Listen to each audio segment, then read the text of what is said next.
Pouvez-vous comprendre, M. Christian Perrin, qu'à peine il y a quelques jours, nous avons lu sur les réseaux sociaux et M. Mabio vient de faire une déclaration qu'il a été interpellé par le Premier ministre qui lui a fait savoir que sur l'instruction du couple présidentiel, sa candidature à Madingo Kai a été retirée, alors qu'il n'y avait plus à Madingo Kai que deux candidats, M.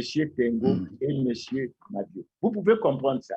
Et ceci après que la DGAE, la Direction générale des affaires électorales, ait publié les premières listes, les ait confirmées et que le nom de M. Mabio, au moment où M. Mabio a déjà monté ses équipes non, attends. Est-ce que j'ai bien compris? Vous êtes en train de dire que Anatole Colinet Makosso a demandé donc à M. Mabio Mavungu Zinga de retirer sa candidature à Madingo Kai sur instruction du couple présidentiel. C'est cela. C'est le message, c'est la publication que M. Mabio a faite sur les réseaux sociaux. Et alors, donc, cela vient conforter ceux qui pensent et ceux qui disent que finalement, les députés au Congo sont nommés. Et là, ma question est de savoir, mais pourquoi donc organiser les élections pour brûler encore autant d'argent dans un contexte économique et social très critique? Et c'est pour ça que nous disons que le pays va mal. Parce que vous avez déjà un parti qui n'est pas en conformité avec la loi. Vous avez des gouvernants qui ne sont pas en conformité avec la loi, mais qui peuvent se permettre d'exclure d'autres Congolais, violant ainsi l'article 15 de la Constitution qui dit que tous les Congolais sont égaux devant la loi.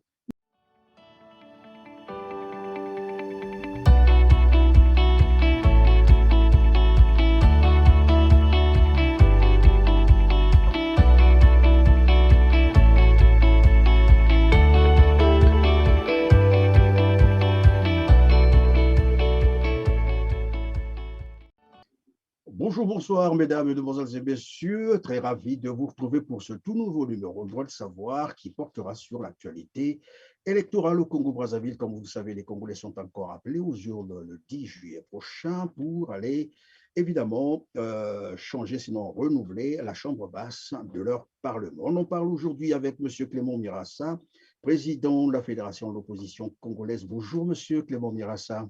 Bonjour, M. Christian Perrin. C'est toujours un plaisir pour nous de vous recevoir sur notre plateau et surtout de votre disponibilité. Je vous dis un grand merci. Merci. Vraiment, c'est un plaisir pour moi.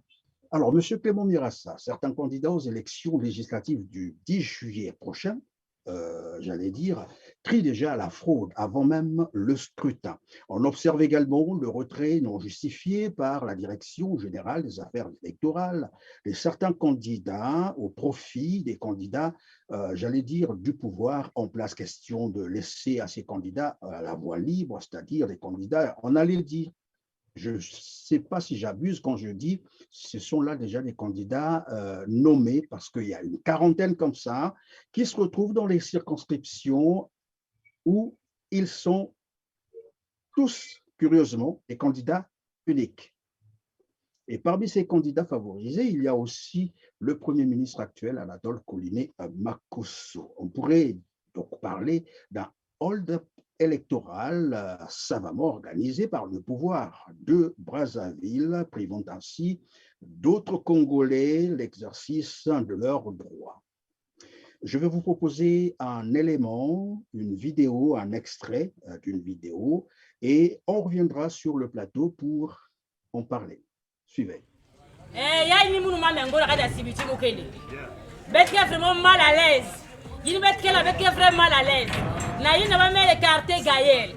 Bête qu'elle avait une roulala, ve pongi qu'elle veut, ça me dit Gaël va m'écarter Yann. Faut trouver une nouvelle ambote qui va me foutre la Yann, on a raté Sibiti, bête voter la gâte ya Kumbo à Gaël. Faut Kumbo à Gaël, Kumbo à Yann pour voter, Yann va le candidat la gâte Pangi. Bah il va sur lac. Bah met tout la Thierry Mongala, bah met tout l'autre la Gaël, bah met tout la diak l'autre la Franck. Mais pourquoi m'écarter Gaël mais tout le front na Thierry Mongala? Il y a un salam basso une fait. C'est un salam basso il a raté Sibiti va voter Van fait. Peut-être casser ma biminios tout il va voter on a raté Sibiti il y a un salam fait. Donc ma chaîne que moutela, ma koko ma maman ma tata que moutela, kena gati ya déception ya mambo yayi fobali yilika ya ukuna mambo ambayo kuiza avant 15 heures la cimiti et la villa solution moté. Voilà, merci. J'espère que vous avez suivi avec moi, Monsieur Clément Mirassin. Alors, on parlerait donc d'une démocratie sous les tropiques. Quelle crédibilité pour une telle élection, à première vue? Merci bien pour votre question, Monsieur Christian Perrin. Notre position est connue depuis de nombreuses années. Depuis 2002, aucune élection libre, démocratique et transparente, voire même crédible, n'a été organisée dans ce pays. Nous ne cessons de le rappeler et nous tenons à vous rappeler que nous avons pris position s'agissant de la concertation de Wando qui a suivi celle de Madingi. Nous disions que c'était une infâme tromperie qui était destinée pour distraire l'opinion nationale et internationale. Vous parlez de la fraude, vous parlez de la tricherie. Monsieur Christian Perrin, mais c'est de l'eau quotidien. C'est de l'eau quotidien. Vous venez de parler de plusieurs circonscriptions qui n'ont qu'un candidat unique, mais je peux vous donner quelques indications, peut-être que je peux me tromper. Oui, il faut faire un décryptage, allez-y, je vous en prie. J'ai cru faire un petit décompte et j'ai cru réaliser que dans le département de la Cuvette, sur 13 candidats, sur 13 circonscriptions, il y a pratiquement 7 candidatures uniques. Dans le département des Plateaux, sur près de 14 candidats, il y a 5 candidats uniques. Et on peut continuer. Mais le constat le plus fort, avant de répondre plus précisément à votre question, c'est que le constat est frappant. Quand vous prenez la partie septentrionale du Congo et vous comparez à la partie sud, dans la partie septentrionale du Congo, on a aujourd'hui près de 17 circonscriptions qui sont à candidature unique. Alors que dans la partie sud, nous n'en avons, je crois, si j'ai bien compté, on n'en a que 5. 5 dont celle que vous avez évoquée, celle du Premier ministre Anatole Koniné Makosso à Luandjili, qui m'a beaucoup frappé, qui m'a surpris. Pourquoi? Pour une raison simple. Luandjili a 2 circonscriptions. Luandjili 1, Luandjili 2. La circonscription de Luandjili dans laquelle le Premier ministre se présente, c'est une candidature unique. La deuxième circonscription de Luandjili a 10 candidats. Allez-y comprendre quelque chose. La première circonscription, candidat unique, donc Anatole Koniné Makosso. Là où le Premier ministre se présente, c'est une candidature unique. Et la deuxième circonscription. Et la deuxième, toujours Luandjili, il y a 10 candidats. Allez-y comprendre quelque chose. Vous comprenez bien, dans tous les cas, nous l'avons. Est-ce qu'on va d'abord rester là-dessus? Est-ce qu'on peut penser que c'est une façon, je ne sais pas, est-ce que le Premier ministre craint-il être battu par un candidat? Est-ce que c'est un déficit de confiance qu'il est en train d'observer? Est-ce qu'il n'a plus confiance en la population? Que peut-il craindre finalement pour agir ainsi? Dans un pays, c'est une élection, c'est la quoi, M. Christian Perrin? Dans un pays sérieux, une élection sert à sanctionner un parti ou des gouvernants qui ont un bilan extrêmement désastreux, sinon catastrophique. C'est le cas du Parti congolais du travail, a un bilan extrêmement catastrophique. Vous avez parlé de fraude. Essayons de prendre la démarche sur le plan juridique. Je ne cesse de le dire et de le redire aux Congolais. Le Parti congolais du travail n'est pas en conformité avec la loi. Ça veut dire que selon les dispositions de l'article 28 de la loi électorale, le Parti congolais du travail ne devrait pas tenir des réunions électorales. Et ce que vous êtes en train de vivre. Et je vous répète aussi assez souvent, le président de la République, le président du Sénat, le président de l'Assemblée, le Premier ministre et plusieurs autres caciques du pouvoir ne sont pas en conformité avec la loi. Je peux vous rappeler que j'ai déposé un recours pour lequel la Cour constitutionnelle m'a donné raison et ça m'a conforté dans cette position. Donc, en fait, nous sommes dans quelle situation? Nous sommes dans une situation où des acteurs politiques, des gouvernants et un parti politique avec sa majorité qui ne sont pas en conformité avec la loi veulent se présenter à l'opinion nationale et internationale comme des gens qui sont en conformité avec la loi. Ça s'appelle quoi, monsieur Christian Perret? Ça s'appelle la fraude et la tricherie. Donc, dès la fraude, évidemment, la fraude et la tricherie. La fois dernière, nous avons eu sur ce même plateau où nous étions en train de parler, en fait, le titre de l'émission, on avait dit, on se posait la question de savoir si le Congo n'est pas actuellement dirigé par les desperados, les gens hors la loi. Au sortir de la concertation d'Owando, Anatole Koliné-Bakosso disait que tout s'était bien passé, il y avait des avancées, dont la gouvernance électorale. Bon, il a raconté tout ce qu'il pouvait raconter. Et d'ailleurs, votre réaction à ce sujet était de dire la concertation politique de Wando est un véritable gâchis et une escroquerie politique. Ce sont vos mots que je vous répète d'ailleurs. Cette nouvelle rencontre, loin d'obtenir les résultats escomptés, devient une menace de plus pour la paix. Alors là, curieusement, le même Premier ministre, Anatole Koliné-Bakosso, qui pensait qu'il y avait des avancées sur le plan de la gouvernance électorale, le même se présente aujourd'hui dans une circonscription où il exclut les autres Congolais, c'est-à-dire on viole carrément le droit des Congolais de choisir qui ils veulent. Et cela, à mon avis, et c'est la question que je veux vous poser, est-ce que ce n'est pas là, évidemment, la vraie menace que constitue évidemment ce pouvoir, j'allais dire, ce régime pour la paix au Congo-Brazzaville? Parce que là, il y aura des mécontents, bien entendu. Monsieur Christian Perret, j'en souris un peu. J'en souris un peu. Ben, je vais m'excuser parce que le Congo est un État laïque. Et je vais dire que moi, je suis chrétien. Et lorsqu'on est chrétien, on se rappelle toujours de cette question que Thomas a posée à Jésus et que Jésus a voulu donner la preuve à Thomas. Mais ce qui se passe en réalité, c'est quoi?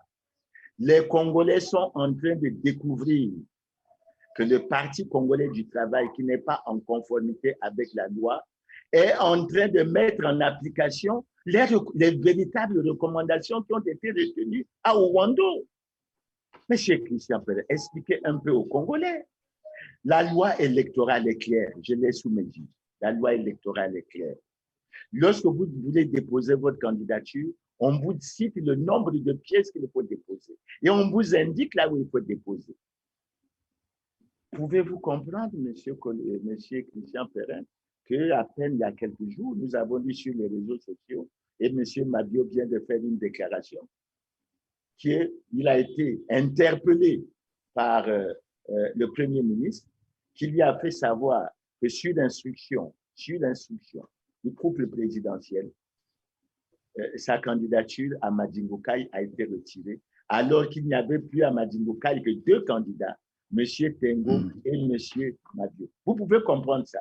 Et ceci après que la DGAE, la Direction générale des affaires électorales, ait publié les premières listes, les ait confirmées et que le nom de M. Mabio, au moment où M. Mabio a déjà monté ses équipes Non, attends, est-ce que j'ai bien compris? Vous êtes en train de dire que Anatole Koliné-Bakosso a demandé donc à M.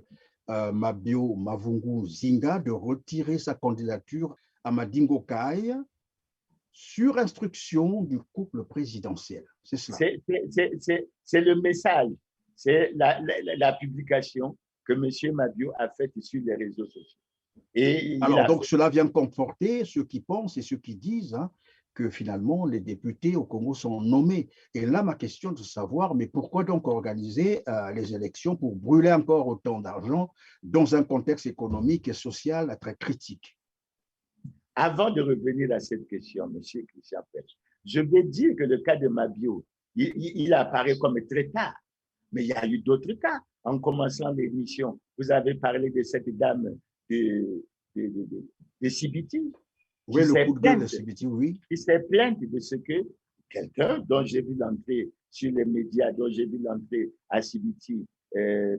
Gaël Maoulou, mais son nom a curieusement disparu. À Makabana, le nom de M. Ngoyi Joseph a curieusement disparu. À Brazzaville, dans la circonscription de Claudia Sassou Nguesso, à Kalangaï 5, il y avait un concurrent, un adversaire qui s'appelait Sousa Itoua, Charles Franquin, je crois. Ce nom a disparu. Ça veut dire que ces noms-là sont d'abord apparus sur les premières listes, c'est cela. Et après, ça a disparu. Ces noms sont apparus sur les premières listes. C'est le cas, par exemple, à Lekana, où il y avait M. Kwengo. Ils étaient 3 candidats. M. Kwengo, le fils Ntiba, et il y avait le fils Mamino. Et le fils, M. Kwengo, avait déjà son équipe de campagne sur le terrain. Au moment où il a appris qu'il y avait modification, ceci, après qu'il ait pris le récépissé de versement du 1 500 000 au Trésor, qu'il ait donné ces récépissés comme pièce de son dossier, que son dossier ait été reçu par la DGAE. Validé. J'apprends même qu'il y a un certain Épiphane à Kalangaï là-bas, dans la circonscription de IBAM, qui vient, dont on vient de retirer. Donc, les noms disparaissent. Ce qui conforte et nous conforte dans l'idée, M. Christian Perrin, que le pays va mal, très mal. Il ne s'agit pas d'une élection, mais il s'agit d'une nomination. Tout ce qui se fait, je le dis et je le redis, d'ailleurs, c'est ça, c'est le sens en fait que j'ai retenu du message du ministre Jean-Bruno Richard-Itoua, quand il dit ils n'ont pas fini de développer le pays, ils n'ont pas fini de... Et tant qu'on n'a pas fini, ton côté a pété. Le message est clair. Ça veut dire nous sommes venus là par des âmes. Tout ce qui se passe, c'est un simulacre. Pourquoi justement faire ce simulacre au moment où nous avons besoin de l'argent? Au moment où ceux qui sont à la base de la disparition ou des vols et des détournements de cet argent sont pour la plupart des candidats à la députation. Ça veut dire, et aujourd'hui, vous avez constaté que dans le système congolais, tous les membres de la famille présidentielle, on constate qu'ils sont pratiquement dans les élections, soit au niveau des législatives. Oui, mais de plus en plus, on est en train de créer des frustrations avec le risque d'une implosion, bien entendu, si on continue comme ça. Mais moi, je veux un peu comprendre comment se fait-il que les noms des candidats officiellement validés disparaissent comme ça et que le gouvernement ne réagisse pas? Que se passe-t-il exactement? Mais ça veut dire que c'est le système sur lequel le gouvernement se repose. C'est ce qu'on explique aux Congolais depuis longtemps. J'ai remarqué. Une façon de pousser les Congolais à bout, ou bien? Écoutez, monsieur Christian Perrin, ce gouvernement a sorti une affaire curieuse sur Ghislain Milien-Galibali. Qui a été condamné à 20 ans de prison. À 30 ans. 30 ans de procès, il doit rembourser 100 millions. Mais dans le même temps, et vous avez compris que l'irruption de ce dossier n'est qu'un des feuilletons de l'élection législative. Donc, c'est en fait un règlement de compte. Et ce qui se fait, c'est des règlements de compte. Ce qui est curieux, notre président de la République est pratiquement médiateur au niveau de la crise libyenne. Dit-on, j'entends à travers la campagne, que la paix, c'est notre credo. Est-ce que franchement, quand on agit comme ça, on favorise la paix? Lorsque j'entends M. Ngoyi Joseph, qui devait être concurrent à M. Pierre Mabiala à Makabana, dire si on ne me réhabilite pas, il n'y aura pas élection à Sibiti, à Makabana. Lorsque j'entends les partisans de Gaël Maungu dire si on ne réhabilite pas Maungu, il n'y aura pas d'élection à Sibiti. Et si on continue comme ça, mais c'est une vision. Que vise-t-on dans cette vision? Vous savez bien que nous ne sommes pas encore sortis de ce gros problème que nous avons posé et qui ne trouve pas de solution. Les accords avec le Rwanda, c'est comme un principe qui est énoncé assez souvent. Les chiens aboient, la caravane passe. Et quelle lecture globale faites-vous de ces élections à venir le 10 juillet 2022? La fédération de l'opposition congolaise appelée au boycott. Nous ne sommes pas surpris de ce qui se passe. Il y en a peut-être qui sont surpris, mais nous ne sommes pas surpris. Déjà, M. Christian, vous avez des amis de l'opposition, parce que là, je m'adresse quand même au président de la Fédération de l'opposition congolaise. Vous avez des amis de votre camp, d'ailleurs, vos amis de l'opposition qui sont candidats à cette élection? ou à ces élections? De la fédération de l'opposition congolaise, non. Parce que la position que j'ai donnée au nom de la fédération, c'est bien la position de la fédération. C'est pas la, mais nous sommes tous des Congolais. Nous sommes tous des Congolais. Parmi ceux qui sont candidats, qui ne partagent pas les mêmes idées politiques que moi, mais j'ai des neveux, j'ai des petits frères, j'ai des amis. Je ne peux pas nier aujourd'hui que Claudine Minari, c'est une amie de plus de 30 ans. Elle est candidate à Bouyondi, etc. Mais nous, là où ça brûle également, là-bas aussi, c'est une campagne qui se mène. Voilà. Parce qu'on nous signale un peu partout que c'est chaud, que c'est chaud, que c'est chaud. Mais c'est chaud en quoi? Alors que lorsqu'on va à une élection, les règles sont bien édictées. Et puis, surtout, il y a une campagne d'invective, c'est malheureusement. On a amorcé quelque chose au Congo que je n'approuve pas. Le cadre de la force publique fait voter, moi, je ne suis pas d'accord avec cette vision de faire. Je ne suis pas du tout d'accord. Parce qu'auparavant, depuis 1992, on organisait des élections sans qu'il y ait une journée spéciale pour le vote de la force publique. Donc, les gens, les Congolais doivent savoir que je ne partage pas du tout ce point de vue, mais on dit que c'est l'Assemblée, le Parlement ont voté cette loi. Mais oui. Je vous écoute, monsieur le modérateur. Oui. Je suis très, très déçu. Je suis très choqué. Et aujourd'hui, j'interroge les amis qui ont été à Ouando. Parce que quand ils reviennent de Ouando, ils font des déclarations, ça a marché, le Premier ministre a dit que c'est un processus. Quel processus? Nous sommes dans ce pays, dans une voie de la tricherie, de la fraude. Et quand vous dites pourquoi ce n'est pas sanctionné, mais là déjà, il dépend de qui. Quand vous prenez le schéma électoral du Congo, M. Christian Ferré, je vais essayer de vous le décrire de façon schématique. Le président de la République, président du Parti congolais du travail, c'est lui qui pilote, puisque la grande partie des opérations importantes sur l'élection, c'est réalisé par le ministère aujourd'hui de l'administration du territoire. À l'administration du territoire que nous avons, mais notre frère et ami Guy-Georges Mbaka, je crois qu'il se rend compte, je crois qu'il sait déjà que son expérience est véritablement chaotique. Il est membre du bureau politique du Parti congolais du travail. Et vous voyez pourquoi, depuis le temps que nous parlons, puisque à ce propos, M. Christian, je peux rappeler qu'à l'époque, après le congrès du Parti congolais du travail en décembre 2019, j'avais introduit un recours à la Cour constitutionnelle pour la situation d'inéligibilité du président de M. Denis Sassou Nguesso, qui avait été reconduit comme président du comité central du Parti congolais du travail. La Cour constitutionnelle s'est déclarée incompétente, a jugé bon d'en faire notification au président de la République, au président du Sénat, au président de l'Assemblée, au premier ministre du gouvernement, au ministre de l'Intérieur et au ministre de la Justice. Jusqu'à aujourd'hui, aucune réponse n'a été donnée. Et c'est pour ça que nous disons que le pays va mal. Parce que vous avez déjà un parti qui n'est pas en conformité avec la loi. Vous avez des gouvernants qui ne sont pas en conformité avec la loi, mais qui peuvent se permettre d'exclure d'autres Congolais, violant ainsi l'article 15 de la Constitution qui dit que tous les Congolais sont égaux devant la loi. Une élection, mais moi je pensais qu'une élection, c'est une confrontation d'idées, une confrontation de projets, projet contre projet, argument contre argument, idée contre idée, avec le soutien de la force publique.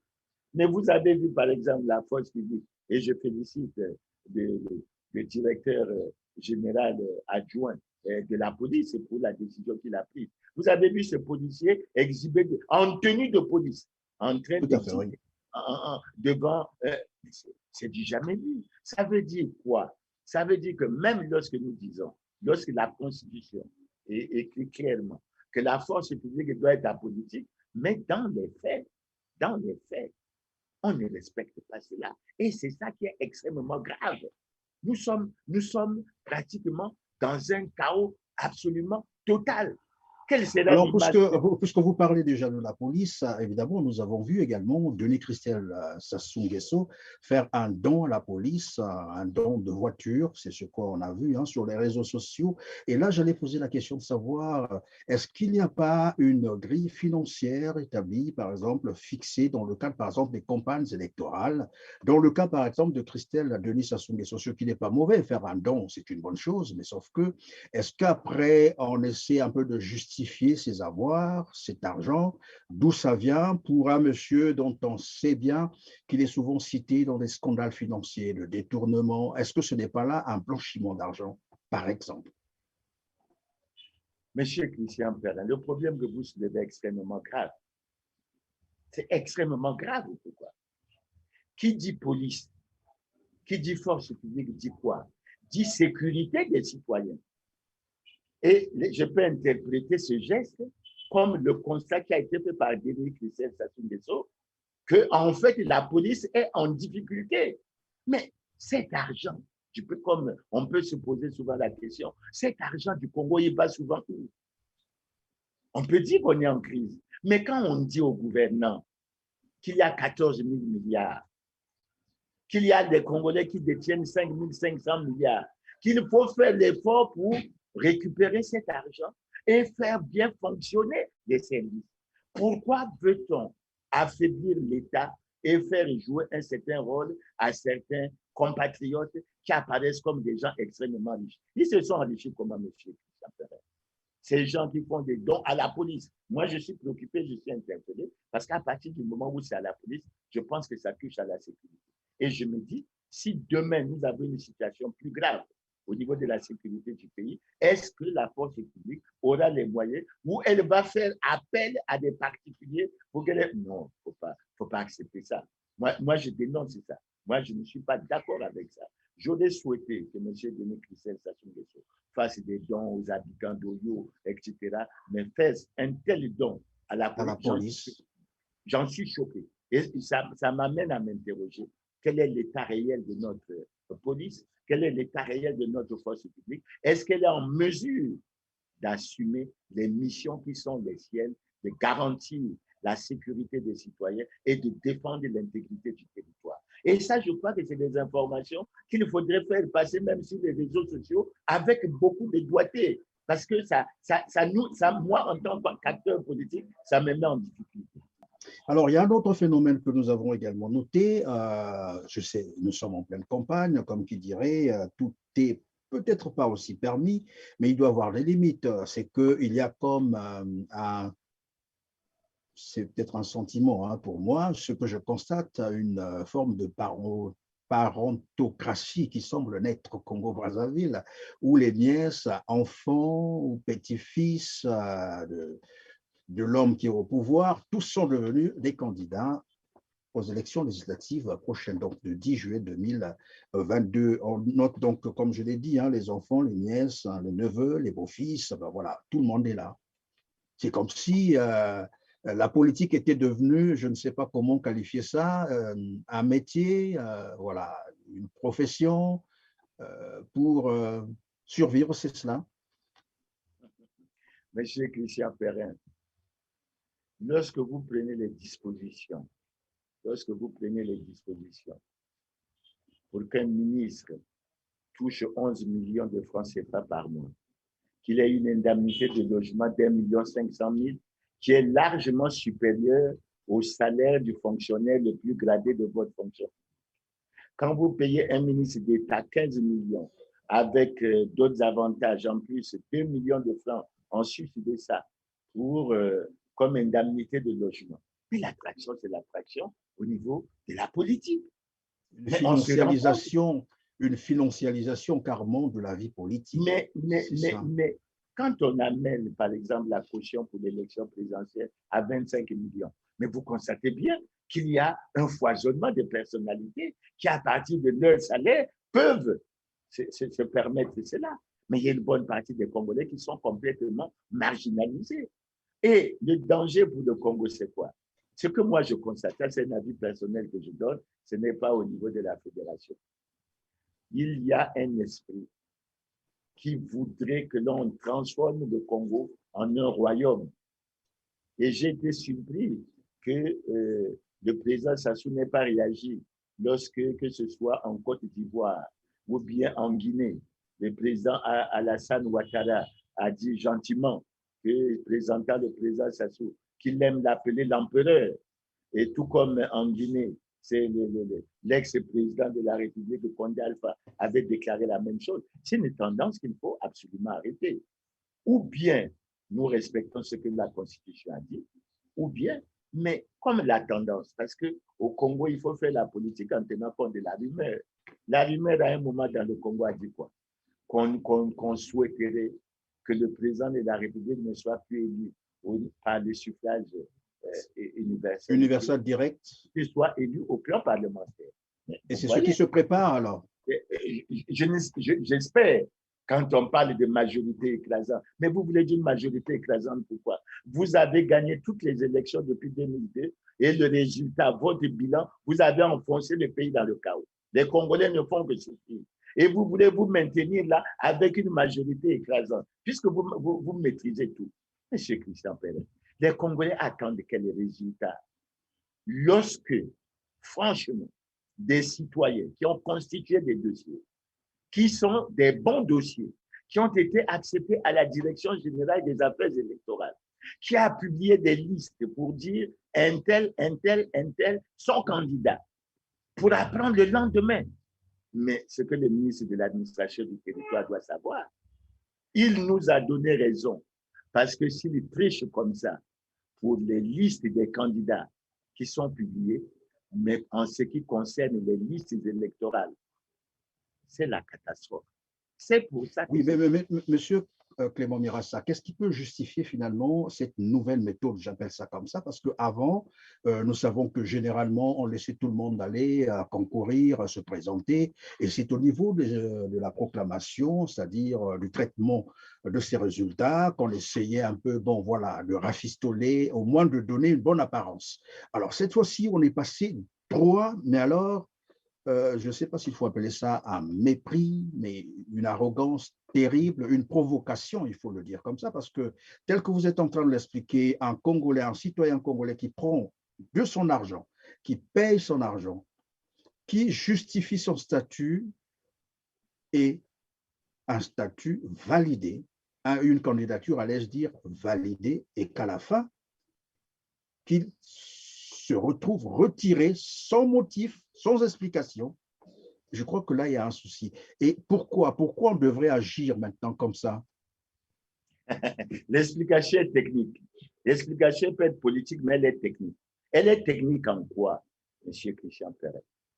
La plupart des Congolais, lorsqu'il s'agit d'une élection législative, préparent maintenant des éléments qui sont bien formés pour qu'ils marquent leur présence dans le bureau de vote. Parce qu'il y a des systèmes qu'on reproche au Congo. Et il faut que ceux qui sont candidats soient vigilants. On reproche des bureaux de vote fictifs. Et je suis heureux que le ministre Guy-Georges Mbaka lui-même ait déclaré que les chefs de quartier vendaient les cartes des électeurs. Ce qui veut dire qu'il confirme que les dénonciations antérieures que nous avons faites étaient véritablement fondées. Parmi le combat qui a été le combat de l'opposition, il y avait le combat pour faire que le bulletin qui a des résultats soit affiché au bureau de vote et qu'il soit signé par tous les représentants des candidats. Je me rappelle encore avoir couvert les élections où certains candidats disaient à leur mandant coller les résultats, donc ne lâchez pas. Et ça, les états-majors qui pensent aller et qui espèrent avoir quelques résultats estiment qu'il faut coincer les choses dès le bureau de vote. Et ce qui se passe maintenant m'a convaincu de ce que le pouvoir a réalisé, que beaucoup de candidats… Alors, donc, pris de peur que les candidats puissent échouer, alors, mais écoutez, quand vous prenez le cas, Mabio et Tengo, franchement, ils sont deux. Si M. Tengo est conseiller du président de la République, s'il baigne dans le milieu du pouvoir, ils ne sont que deux. S'il a les moyens et le soutien de la population, quel intérêt a-t-on d'appeler Mabio pour dire tu es retiré de force. Et c'est le Premier ministre qui le fait. Le Premier ministre qui après va venir ici. Celui-là même qui vante. Il va venir nous parler de la restauration de l'autorité de l'État. Restauration de l'autorité de l'État. Bon, mais à chaque enfin, fois, ça me fait rire. Restauration. Chaque fois qu'il évoque ça, je me dis, mais lui-même, il n'est pas en conformité avec la loi. Comment il va faire pour restaurer l'autorité de l'État? Non, mais donc, on va retenir ça comme ça, restauration de l'autorité de l'État, version Anatole. Donc il y a cette avancée qui a fait que dans beaucoup d'états-majors politiques, les gens se sont préparés pour combattre la fraude qui se déroule dans les bureaux de vote. Et certainement, ils vont aussi lutter contre quelque chose, parce que assez souvent, on reprochait à la force publique de voter pour certains candidats. Je crois que certains vont certainement prendre des dispositions pour que ça ne se déroule pas. En fait, la conviction et la preuve est donnée qu'il n'y a pas élection, il n'y a que nomination, M. Christophe. En tout cas, c'est avant le 4, puisque la force publique vote le 4. Oui. Avant le 4, on dénombre déjà 27 candidatures uniques, c'est-à-dire pratiquement 20% du nombre total de députés qui est de PCT, disons la majorité présidentielle. Parce que là-dedans, j'ai vu qu'il y a certainement 26 députés du PCT et puis un intrus. Mais en réalité, mais il y a quelqu'un qui nous disait que finalement, même lorsqu'on parle de l'opposition, c'est juste un petit jeu de mots, sinon que l'opposition, dans ce système, en fait, avec tous ceux qui participent à cette élection, l'opposition n'existe pas là-dedans, hein, ce sont les partenaires du parti au pouvoir. En fait, ils se partagent juste les rôles et chacun joue sa partition. Alors, nous allons peut-être terminer par cette question. Nous allons parler donc du cas Léonidas Karel Moutom Mamoni. Voilà un candidat qui a vraiment fait parler de lui sur les réseaux sociaux avec ses déclarations incendiaires. Alors, mais donc, dernièrement, j'apprends d'ailleurs qu'il a été, je crois, renié par son parti. Hein, retiré. Il a été retiré par son parti, le Parti congolais du travail, qui, en fait, a demandé carrément le retrait de sa candidature pour avoir proféré, disons, des paroles qui sont à caractère, disons, tribal. C'est cela. Mais alors, sur ces faits, moi, je pense que cela relance aussi le débat sur les déclarations tenues par les autres. C'est le cas du général Nyangambola Ngati qui parlait de l'avenir de Moshi. Celui-là, on ne l'a jamais rattrapé, il n'a jamais été sanctionné. Il y a eu Jean-Dominique Okemba qui disait « nous avons tué, le ciel n'est pas tombé ». Celui-là aussi, jamais on l'avait interpellé. Nous avons connu aussi la déclaration, c'est-à-dire la menace de mort publique, d'ailleurs, proférée par Firmin Aïssa, qui avait été suivi d'ailleurs par le décès de Guy-Brice Parfait Kolela. Celui-là aussi n'a jamais été interpellé. Alors, moi, je voulais comprendre un peu la portée de ces sanctions à double vitesse, comme qui dirait deux poids, deux mesures. Il arrive qu'on rattrape, qu'on sanctionne, et c'est le cas de Ngalibali, vous l'avez dit tout à l'heure, mais il y a certaines personnes en fait qu'on appellerait des ayatollahs au Congo-Brazzaville. Ceux-là peuvent faire tout ce qu'ils veulent. C'est aussi le cas de Denis Christel Sassou Nguesso qui, longtemps cité dans les scandales, comme je l'ai dit, hein, on a dit Pandora Papers, on a parlé de détournement de fonds par-ci, par-là, et lorsque, dans votre déclaration d'ailleurs, lorsque vous disiez les dignitaires, 6 dignitaires détenus auprès d'eux, à eux seuls, 5 500 milliards de francs CFA dans leurs comptes, dans les paradis fiscaux, il y a aussi Denis Christel Sassou Nguesso. Et ça n'a jamais intéressé ni la justice, ni le gouvernement, ni l'État congolais. Que se passe-t-il exactement?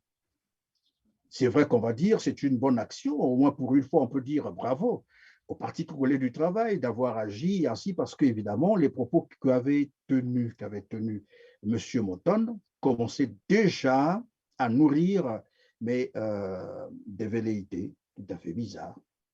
Mais la suite, c'est quoi Mais exactement? en tout cas, Sera-t-il traduit en justice? Monsieur Christian Perret, je suis très, très heureux de cette question.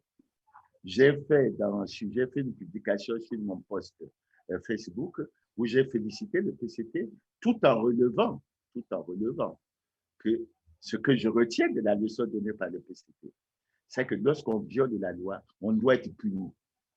Donc, la sanction du PCT à l'égard de Léonidas Motom amène à s'interroger sur l'impunité que jouit le Parti congolais du travail lui-même. Ça, c'est le premier volet. Maintenant, s'agissant de Léonidas, avant d'aborder les aspects que vous abordez, que vous m'avez posé comme question, Monsieur Léonidas est un député sur lequel, sur les réseaux sociaux, il a circulé une vidéo qui faisait apparaître que Monsieur Léonidas Motom aurait obtenu un faux diplôme de master à l'INAS, où il aurait déclaré avoir eu à l'INAS, il me semble que c'est un institut en France des assurances ou quoi, et que les Congolais s'y sont rendus, et ils se sont rendus compte qu'il n'y a jamais eu de Léonidas Motom dans cette structure. Je ne dis pas que ce qui est mis sur les réseaux est vrai ou faux.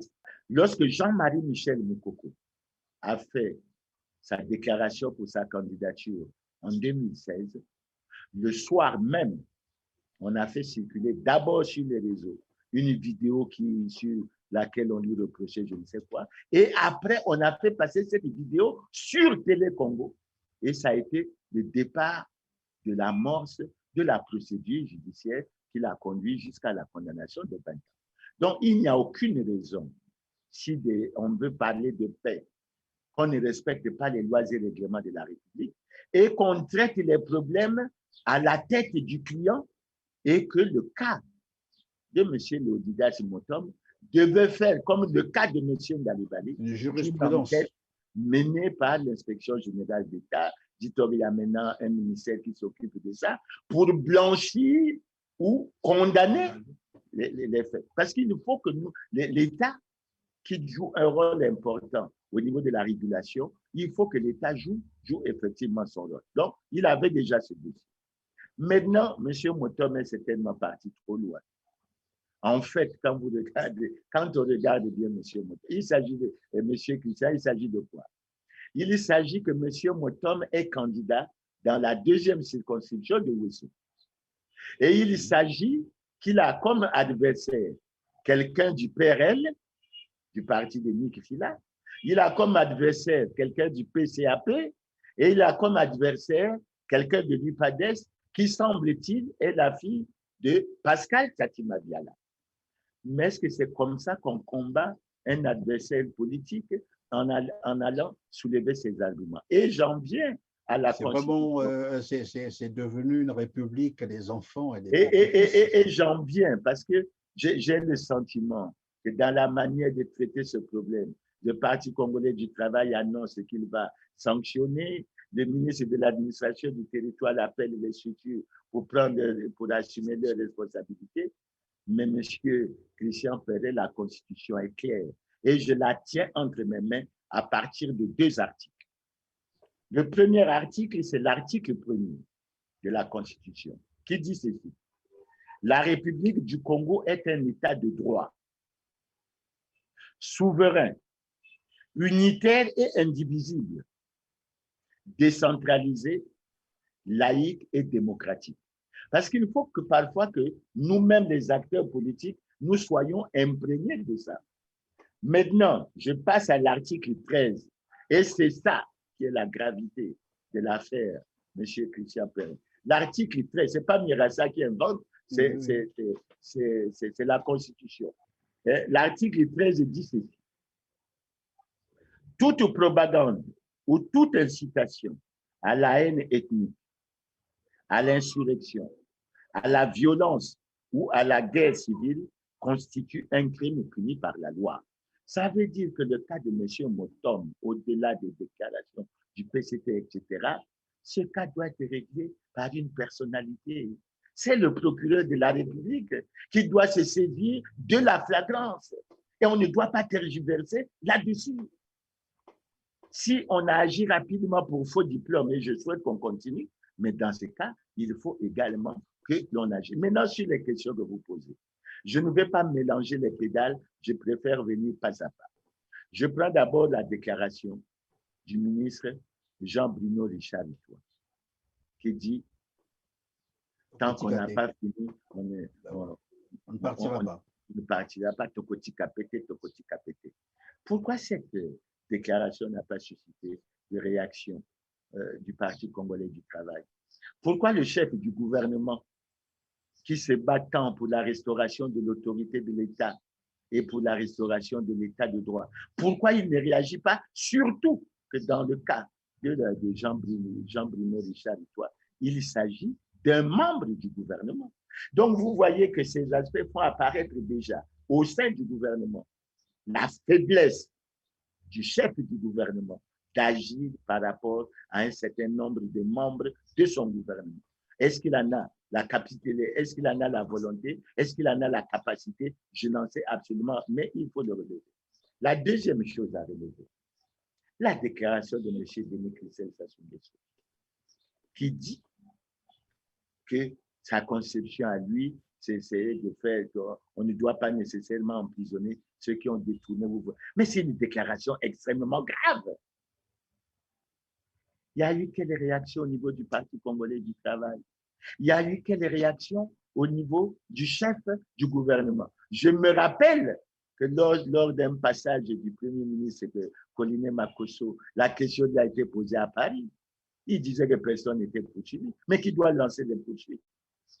Qui doit lancer les poursuites sur le dossier de 5 500 milliards? Maintenant, pour le reste. Et les 14 000 milliards. 14 000 milliards. Maintenant, pour le reste, M. Christian Ferrer, le gouvernement, les gouvernements savent. Nous avons toujours condamné la gestion clanique de ce pouvoir. C'est une gestion clanique. Quand vous prenez la formation du dernier gouvernement, je vais vous rappeler, rafraîchir les Congolais pour qu'ils aient quelques idées. La Bouenza, le département le plus peuplé du Congo, a combien de ministres? Lydia Mikolo, ministre. Quand vous prenez les départements de la Cuvette, il y a combien de ministres? Comptez-les. Vous avez la dizaine. Donc, aujourd'hui, à partir de ce que l'on reproche à Léonidas Motom, il faut que ce soit une remise en cause de la conception et de la gestion du pouvoir. Parce que c'est cette gestion qui fait qu'aujourd'hui, on chemine vers le régime de la parentocratie. Et moi, j'ai beaucoup d'admiration pour un jeune qui a beaucoup de mérite dans ses analyses, le jeune Ibarra Peya, etc., mais qui très tôt a dénoncé ce phénomène. Et pourtant, les dénonçants, j'ai eu davantage, je ne veux pas tomber dans les faiblesses de ces analyses, mais je dis, il a l'avantage dans ce qu'il dit d'être Mbouchi. Donc, vous voyez bien que c'est une part. Je ne veux pas rentrer dans ces méandres, etc. Mais je dis, c'est un cadre qui fait bien ses analyses. Ses analyses sont pertinentes et il avait depuis longtemps attiré notre attention sur ce phénomène sur lequel il faut discuter. Maintenant, vous parlez des déclarations de Nyangambouala, des déclarations de Jean-Dominique Mais la sanction doit être prise par qui, monsieur Christian Ferrer? La sanction doit être prise par qui? Qui prend la sanction? Et je vous poserai la question. Comment comprenez-vous que nous ayons autant d'argent entre les mains des gens et qu'on soit incapable de les récupérer? Regardez les réseaux sociaux. Moi, j'étais au ministère des Finances. J'ai terminé ma carrière administrative au ministère des Finances. Mais pourquoi le gouvernement est sourd? Pourquoi les gouvernants sont sourds lorsque les Congolais décrient le fait qu'au Trésor, aux impôts, aux douanes, à la CCA, ce sont des personnes de la même tribu que le président de la République. Donc, il n'y a que là-bas qu'il a les compétences. Ailleurs, il n'y en a pas. C'est ça. C'est pour ça, M. Christian Ferrer, nous ne sortirons de ce phénomène que lorsqu'il y aura au niveau des gouvernants ce que l'on appelle l'exemplarité. Et l'exemplarité, il y a une personnalité dans ce pays qui l'a donné, M. Christian Pérez. On a beau dire, je regrette la manière dont il a quitté le pouvoir. Cette personnalité qui a donné l'exemple de cette exemplarité s'appelle Pascal Lissouba. Et vous ne verrez pas, bien qu'il ait passé 5 années au pouvoir dans les turbulences, je n'ai pas entendu dire que son gouvernement était plein de miséricorde, que ses gouvernements. Non. Et je crois qu'il faut que nous allions. Et je suis heureux. Mais ça, j'ai encore écouté il n'y a pas longtemps une des déclarations de Pascal Lissouba. Il a dit, je suis venu pour servir et non pour me servir. Donc, c'est un choix que nous faisons. Si nous sommes venus pour nous servir, alors nous devons nous servir et servir tous ceux qui sont autour de nous, qui sont nos parents. Mais si nous venons pour servir, nous devons être au service de la nation. Et nous devons considérer que c'est une mission noble et exaltante qui nous est confiée. Et nous devons agir dans l'impartialité et essayer d'avancer. En tout cas, merci beaucoup, M. Clément Mirassa, d'avoir été avec nous. Quelqu'un disait que lorsqu'on a le pouvoir, il faut une dose de sagesse. Et c'est très important dans la vie. Encore merci d'avoir répondu à nos questions. Nous reviendrons. De toute façon, ce n'est que le début. Hein. La bataille vient d'être lancée. La campagne est là. Les élections, c'est pour le 10 juillet 2022. Nous allons essayer de suivre, évidemment, l'actualité électorale au niveau du Congo-Brazzaville. Je voulais terminer par oui, M. Clément Mirassa, oui. Non, je voulais profiter de l'occasion que vous m'avez offerte naturellement. Pour dire aux Congolais que la Fédération de l'opposition congolaise a lancé un boycott, un sérieux boycott à cette élection. Ils voient ce qui se passe, il n'y a rien de sérieux. Tout ça, ça se passe dans l'irrespect total des lois et règlements de la République.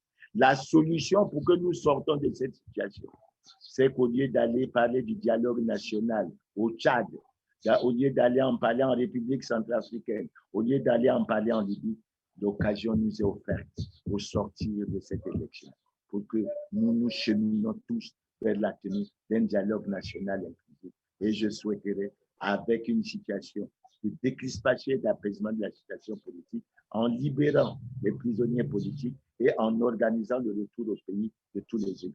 C'est par là que je termine et je vous en remercie. Comme qui dirait, la charité bien ordonnée commence par soi-même. Alors, merci. Mais vous avez là adressé un message aux Congolais, vous demandez, en fait, vous les exhortez à un boycott. Mais ce qu'on n'a jamais compris avec les Congolais, c'est que les mêmes, après les élections, vont se mettre à crier, plus rien ne va, la galère, le souci, la misère, la souffrance. Mais pourtant, dans cette période de campagne, on les voit courir derrière ces candidats qui alimentent ce système contre des petits billets d'argent de, 500 francs CFA, 2000 francs, t-shirt, on se met à courir et puis voilà.